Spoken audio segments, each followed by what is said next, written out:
Assalamualaikum warahmatullahi wabarakatuh. Shalom, Om Swastiastu, Namo Buddhaya, Salam Kebajikan. Perkenalkan, nama saya Dimas Karisma Ramadan, mahasiswa dari Program Studi Pengelolaan Konvensi dan Acara Politeknik Multimedia Nusantara. Saya di sini tidak sendiri, saya ditemani oleh beberapa rekan saya, ada Sofia Aulia Divani, Vika Borodus, dan juga Nurhaliza. Kali ini kami akan menjelaskan mengenai Event Safety Guide. Berikut penjelasannya. Baik, poin yang pertama adalah stage, atau dalam bahasa Indonesianya merupakan panggung. Dalam sebuah penyelenggaraan acara, panggung itu menjadi sebuah titik fokus terbesar. Mengapa demikian? Karena akan banyak kehadiran penonton yang berkumpul dan juga berkerumun di area panggung tersebut untuk mendapatkan pengalaman yang baru dan juga berkesan bagi mereka ketika menonton ya, seperti pertunjukan ataupun konser seperti itu. Maka dari itu, ketika orang-orang tersebut berkumpul di satu area yang sama, diperlukan perencanaan keamanan dan juga keselamatan yang komprehensif tentunya. Maka dari itu, dalam pembuatan stage ada beberapa persyaratan yang perlu diperhatikan oleh organizer. Yang pertama adalah harus ada layout panggungnya. Yang kedua adalah ada persyaratan tahan hambatan angin, karena kan bisa aja kita membuat stage itu di outdoor, dan di outdoor itu kendalanya adalah cuaca, bisa aja terkena badai ataupun hujan deras. Yang ketiga adalah ada pemberatnya, karena memang kalau misalkan stage tidak ada pemberatnya, bisa saja ketika ada badai bisa roboh seperti itu. Lalu yang terakhir adalah kita harus bisa memastikan kapasitas di atas stage tersebut, karena kan pasti di atas stage itu ada properti dan juga peralatan-peralatan yang berat. Apabila kita tidak bisa menguraikan kapasitas tersebut, bisa saja roboh stage-nya. Poin berikutnya adalah area-area yang berada di wilayah stage. Jadi memang di area stage itu ada beberapa area lagi yang terbagi-bagi. Itu dikhususkan untuk orang-orang yang punya kepentingan. Yang pertama ada front of house atau FOH. FOH itu bisa dibilang area kerja bagi para teknisi dan vendor ya, terutama seperti penata cahaya dan juga teknisi suara. Di situ mereka bisa apa ya, mengontrol dan juga berkoordinasi bagaimana efek suara dan juga efek cahaya diberikan saat pertunjukan berlangsung. Lalu di area FOH itu ada beberapa persyaratan keamanan agar bagi para pekerja yang ada di FOH itu bisa merasa aman dan juga selamat. Yang pertama, FOH itu harus sering dijaga. Jadi memang FOH itu rentan dimasuki oleh orang asing. Bisa saja ketika acaranya berlangsung, pertunjukannya berlangsung, ada satu orang mungkin dari kerumunan penonton yang tiba-tiba masuk ke FOH. Seperti itu bisa saja terjadi. Karena memang FOH itu letaknya biasanya berada di area kerumunan penonton, terutama saat konser ataupun festival musik. Yang kedua, kita bisa memberikan pembatas pada area FOH tersebut agar orang-orang mengetahui bahwa ini adalah area yang tidak boleh dimasuki oleh sembarangan orang. Yang ketiga, kita bisa menempatkan staf keamanan juga, medis dan juga vendor utama dari konstruksi si FOH-nya ini. Jadi ketika ada masalah, ada problem, misalkan di konstruksi FOH-nya, wah ada yang rusak, bisa dibenarkan oleh vendor. Terus juga kalau misalkan ada teknisi yang sakit, mungkin bisa dirawat oleh medis juga di situ. Lalu area yang kedua adalah backstage. Jadi backstage itu sesuai dengan namanya di belakang panggung. Jadi ini ada panggung utama. Nah, di belakangnya ini itu adalah area yang dikhususkan untuk menyimpan properti dan juga fasilitas untuk artis, staf panggung, staf produksinya. Lalu itu juga bisa dijadikan sebagai ruang untuk keadaan darurat. Misalkan artisnya merasa tidak aman nih di atas stage-nya. Maka dari itu artis itu bisa langsung kembali ke backstage seperti itu. Ada beberapa persyaratan tentunya di area backstage untuk dari segi keamanan. Yang pertama, backstage itu harus dibuat sedemikian rupa, terutama dari segi jalur.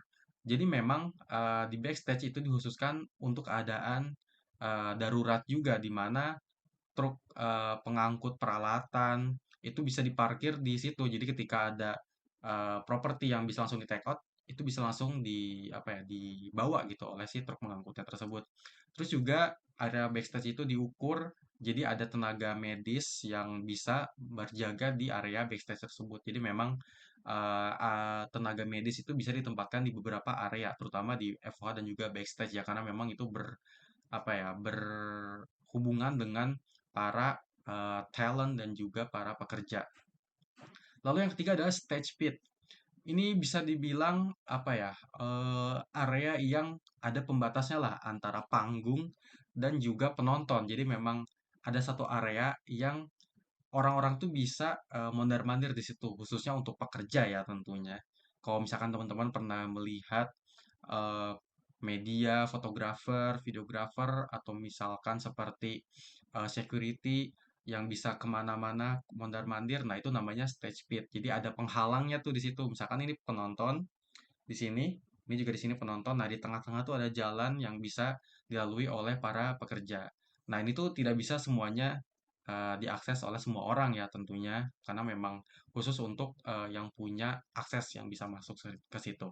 Ada beberapa persyaratan tentunya agar area stage pit ini aman meskipun sudah diberikan penghalang ya.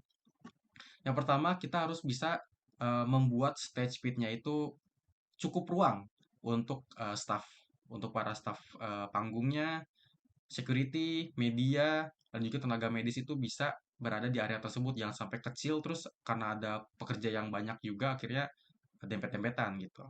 Yang kedua, kalau misalkan panggungnya semakin tinggi, maka dari itu stage pitnya itu harus lebih luas lagi ke belakang gitu. Kenapa? Ini juga bisa dipengaruhi oleh jarak pandang si penonton. Kalau misalkan stage-nya itu tinggi, maka dari itu kita stage speed-nya harus ke belakang lagi agar semua orang tuh bisa melihat si artisnya. Karena kalau misalkan ya panggungnya naik lagi, kalau misalkan kita terlalu dekat tidak terlihat artisnya. Maka dari itu stage speed ini panggung harus ada jarak yang sesuai, di mana kita para pekerja bisa melihat, memantau keadaan dan juga penonton bisa menonton dengan jarak pandang yang cukup seperti itu. Lalu yang terakhir adalah first aid area. Ini sesuai dengan namanya ya, area pertolongan pertama. Jadi ketika ada orang yang sakit, ada yang cedera atau ada yang terluka, baik itu penonton ataupun organizer, itu bisa ke area first aid area.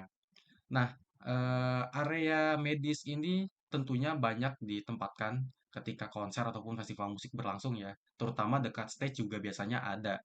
Nah, tapi meskipun itu sudah dikhususkan untuk orang-orang yang bisa dibilang sakit, terluka seperti itu, yang membutuhkan pertolongan utama, tetap memerlukan keamanan di area tersebut agar orang-orang yang berkepentingan di area medis itu bisa berjalan dengan semestinya tanpa ada gangguan. Yang pertama, kita harus punya tenaga medis yang cukup di area medis tersebut. Jangan sampai kita kewalahan ketika ada banyak yang terluka, tapi ternyata tenaga medisnya itu sedikit. Yang kedua, ditempatkan terpisah dekat area yang rawan kerumunan. Jadi di stage, tapi masih kesananya lagi. Gitu. Ada jarak.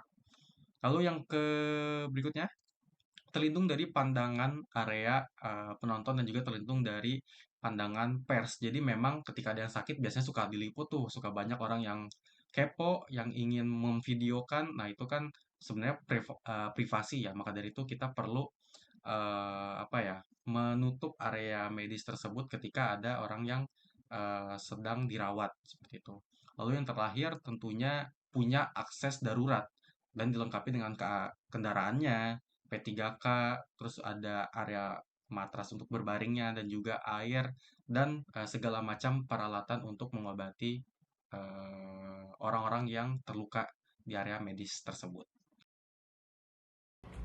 Seating of entrance dan exit, pengaturan pintu masuk dan pintu keluar.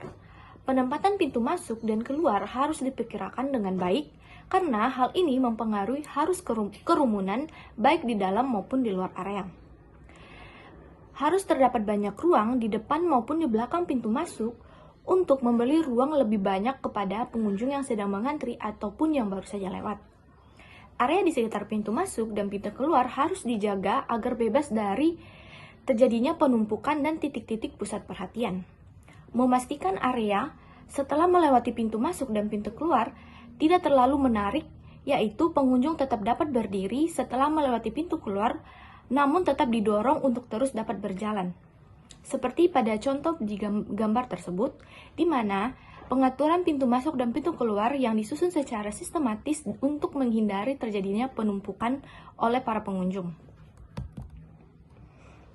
Surface for entrance dan exit. Pintu masuk dan pintu keluar harus diletakkan pada permukaan yang rata. Perbedaan kemiringan atau ketinggian di depan atau di belakang dapat menyebabkan tekanan yang tidak diinginkan, dan hal ini dapat menjadi sebuah risiko. Oleh karena itu, permukaan harus dirancang agar tidak terpengaruh oleh kehausan dari pengunjung maupun curah hujan. Rumput, padang rumput, dan permukaan sejenisnya rentan menjadi lumpur dan licin setelah hujan.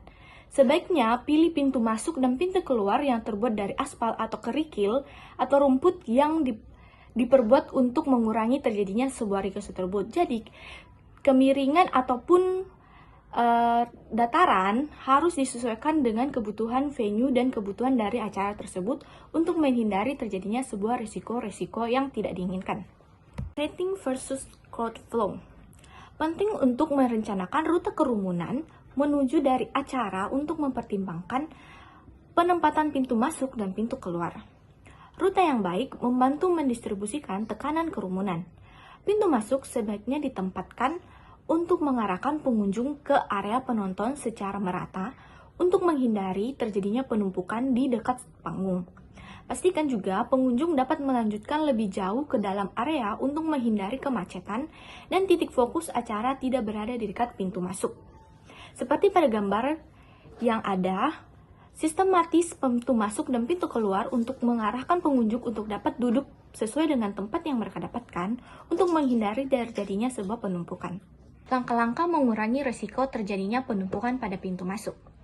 Yang pertama, siapkan staf keamanan yang dapat mengarahkan pengunjung untuk membagikan brosur, peta, dan sebagainya, dan mengajak pengunjung untuk tetap masuk ke dalam venue lebih jauh. Temukan tempat penyimpanan properti yang sedikit lebih jauh ke dalam area atau tempat. Yang ketiga, pastikan ada papan nama yang tepat yang menunjukkan panggung, layanan makanan, toilet, medis, dan lain-lain sebagainya. Yang keempat, pisahkan pintu masuk dan pintu keluar di tempat yang banyak pengunjungnya. Dalam kasus ini, sediakan rambu-rambu untuk pintu keluar sehingga kerumunan orang yang menyadari bahwa pintu keluar tidak di lokasi yang sama dengan pintu masuk. Yang kelima, menyiapkan tempat pertemuan yang terorganisir untuk pengunjung sedikit lebih ke dalam area venue yang dapat dilihat dari pintu masuk namun tidak berisiko untuk menimbulkan sebuah kerumunan atau penumpukan. Hal ini menjadi sebuah ide yang baik.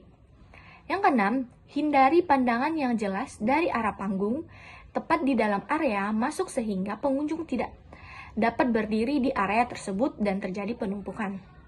Yang ketujuh, arus kerumunan dari pintu masuk dan keluar tidak boleh bertabrakan satu sama lain. Hal ini sangat penting terutama ketika pintu masuk dan pintu keluar berdekatan satu sama lain. Dan juga menghindari situasi di mana formasi antrean untuk pintu masuk yang tidak terjadi tumpang tindih. Untuk yang pertama, kapasitas area penonton harus disesuaikan dengan jumlah peserta untuk menjaga kenyamanan dan keamanan, dan pastikan juga area tidak terlalu penuh agar semua orang bisa bergerak dengan leluasa.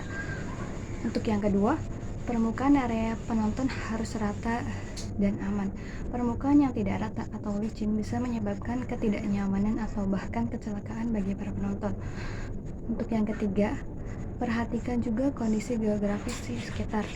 Pastikan area tersebut mudah diakses, tidak ada hambatan, dan mendukung kelancaran acara, terutama bagi penonton yang membutuhkan akses khusus, seperti penyandang disabilitas. Untuk yang keempat, jalur menuju dan dari panggung harus jelas, terutama menuju panggung harus jelas dan mudah diikuti, terutama saat penonton bergerak. Dan yang kelima, pastikan rute transportasi menuju panggung cukup lancar, baik untuk kendaraan umum maupun pejalan kaki. Akses ini harus memadai untuk mendukung mobilitas penonton ataupun logistik acara. Dan yang terakhir, penempatan panggung harus memperhatikan garis pandang penonton.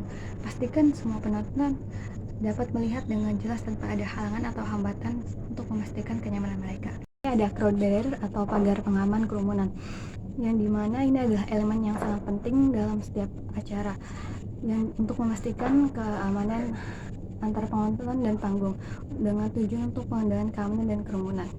Yang pertama ada crowd barrier contraction, yang dimana pembatas kerumunan biasanya berbentuk dengan plat kaki di bawah untuk stabilitasan. Idealnya barrier dipasang di depan panggung. Kalaupun butuh tambahan bisa juga disambungkan ke panggung. Yang penting pembatas ini harus kuat untuk menahan tekanan dari kerumunan. Dan yang kedua ada surface for the barrier, yang dimana pembatas ini penting. Kalau dipasang di atas aspal atau beton, pembatas ini bisa tergelincir saat ada tekanan tinggi. Solusinya untuk permasalahan tersebut bisa tambahkan karpet karal atau palet kotak di atasnya untuk mencegah kegeseran dan menjaga keamanan. Yang ketiga ada rolling door barrier, yang dimana pembatas ini harus dipasang hati-hati dan pastikan sesuai dengan ukuran acara dan jumlah penontonnya. Pembatas juga harus memungkinkan penonton keluar dengan mudah kalau ada keadaan darurat. Hindari sudut-sudut yang tajam yang bisa membahayakan, dan jangan lupa pastikan dan awasi kondisi-kondisi selama acara berlangsung. Baik, selanjutnya saya akan menjelaskan terkait information ada entrance, yang berarti pintu masuk sebagai pusat informasi. Kalian tahu nggak sih, pintu masuk adalah lokasi ideal bagi penyelenggara untuk memberikan informasi kepada pengunjung. Semua pengunjung akan melewati area ini dan banyak diantaranya akan menghabiskan waktu untuk mengantri, sehingga pengunjung memiliki kesempatan untuk menyerap informasi dengan baik. Informasi yang diberikan juga harus jelas karena membantu pengunjung memahami aturan tertentu yang sudah dibuat oleh penyelenggara. Jadi bagaimana sih cara menyampaikan informasi? Kita dapat menggunakan 3 cara berikut. Pertama, menggunakan pengeras suara atau megafon. Alat ini berguna untuk menyampaikan informasi mendesak seperti menenangkan situasi keributan dalam antrian, atau memberikan informasi tentang ketersediaan tiket, misalnya tiket masih tersedia atau tiket habis. Kedua, bisa menggunakan banner informasi atau LED. Apa aja sih informasi yang dapat disampaikan? Pertama, larangan barang bawaan, contohnya alkohol, alat perekam, hewan peliharaan, dan larangan lainnya. Kedua, larangan aktivitas seperti crowdsurfing atau membuat kerusuhan lainnya selama acara. Ketiga, hal penting untuk diperhatikan pengunjung seperti membawa air minum dan menjaga barang bawaannya masing-masing.